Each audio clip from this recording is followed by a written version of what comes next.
Alors aujourd'hui, je vais m'adresser tout particulièrement à ceux qui s'occupent d'enfants, que ce soit des parents, des instituteurs ou des animateurs.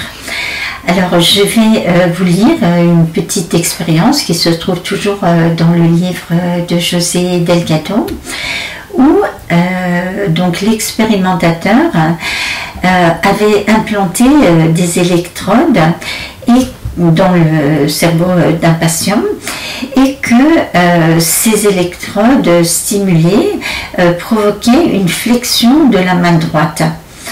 Alors, je ne vais pas vous lire tous les détails, je vais essayer de faire un petit résumé pour que ce ne soit pas trop lourd. Donc, on pouvait observer que cet effet n'était ni désagréable ni gênant pour le patient. Et ça, on le retrouve pratiquement tout le temps, dans les mouvements induits.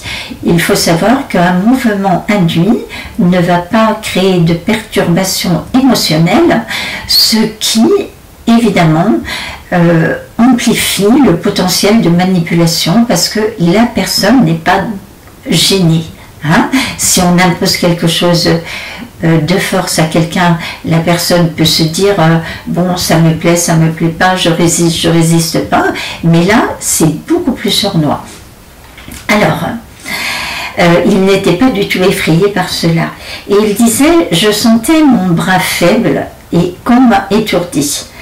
Alors si on le prévenait que la stimulation était imminente et qu'on l'invitait à faire un effort justement pour ne pas replier sa main, eh bien il n'y arrivait pas. Et il disait: je crois, docteur, que votre électricité est plus forte que ma volonté. D'accord? Donc, et là je vais vous lire quelque chose de très intéressant. Si la stimulation était appliquée pendant que le sujet utilisait sa main dans une activité volontaire, telle que tourner les pages d'une revue, cette activité n'était pas arrêtée. Mais la flexion de la main introduisait une distorsion dans l'exécution volontaire, ayant pour conséquence de froisser et de déchirer les pages. Alors, qu'est-ce que cela implique? Cela implique dans la pratique que si un enfant subit ce style de stimulation, il peut déchirer un livre. D'accord. Cela implique aussi que, bien pour les adultes qui entourent, cela cause une perte de temps, une perte d'argent et surtout une difficulté d'interprétation. À ce moment-là, qu'est-ce qui se passe pour l'enfant dans sa tête? Pourquoi il fait tout ça? Si par exemple il est à la bibliothèque ou en classe, eh bien même si lui, dans son mouvement, ne sera pas perturbé au point de vue émotionnel, cela peut impliquer des conséquences qui vont le perturber d'une manière émotionnelle aussi, parce que à la bibliothèque, on ne va pas forcément l'encourager de déchirer les livres, et on ne va pas forcément comprendre ce qui se passe, et pareil en classe, et pareil chez eux. Et on peut rajouter à cela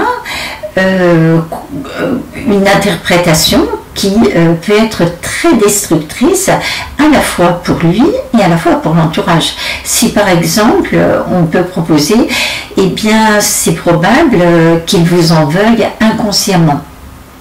Alors, selon le contexte, il existe des choses et il en existe plus ou moins à imposer à un enfant pour qu'il puisse se positionner d'une manière positive par rapport à la société. Même pour des choses qu'il aime bien, à un moment il va falloir faire certains efforts, et s'il arrête ses efforts, eh bien il va rater ces choses, et s'il les continue, qu'il persévère, il va les réussir. Donc ces efforts peuvent être difficiles à fournir, même pour des choses qu'il aime bien, et a fortiori pour les choses qu'il n'aime pas. Par exemple, s'il est obligé de faire 2 heures de trajet en métro, un bus, correspondance, etc., pour aller à l'école, et puis que l'école, bon, ça ne le passionne pas pour une raison X ou Y, peut-être qu'il peut subir du harcèlement à l'école, ou alors que tout simplement il a un mode de pensée qui n'est pas linéaire et que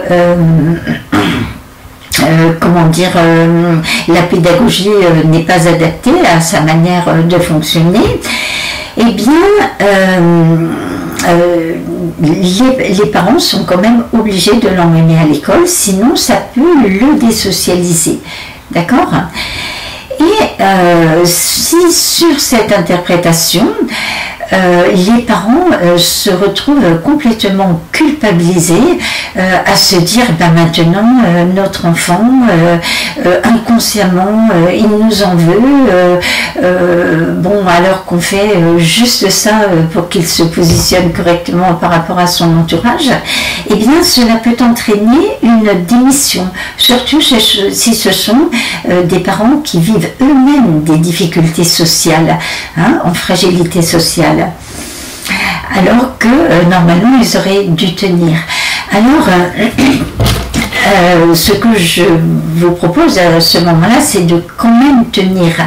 Et si vous savez qu'il y a la possibilité d'une stimulation électrique du cerveau pour votre enfant ou pour votre élève, eh bien, cela vous permet de mesurer la difficulté et de réfléchir que c'est pas forcément contre vous.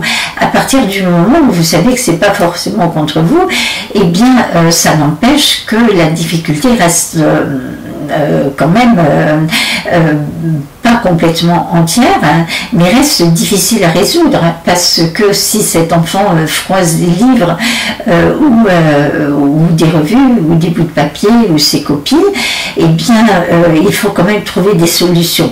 Mais au moins vous allez les chercher sans cette culpabilité qui risque de vous effondrer à certains moments par rapport à certaines interprétations. Hein.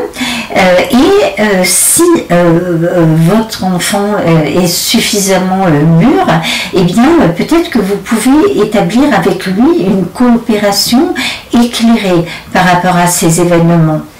Hein. Sinon, de toute manière, avec les bonnes données en tête, on a plus de chances de trouver des solutions. C'est-à-dire que moi, j'ai pas forcément la solution pour ce style de situation, mais pour votre style de situation.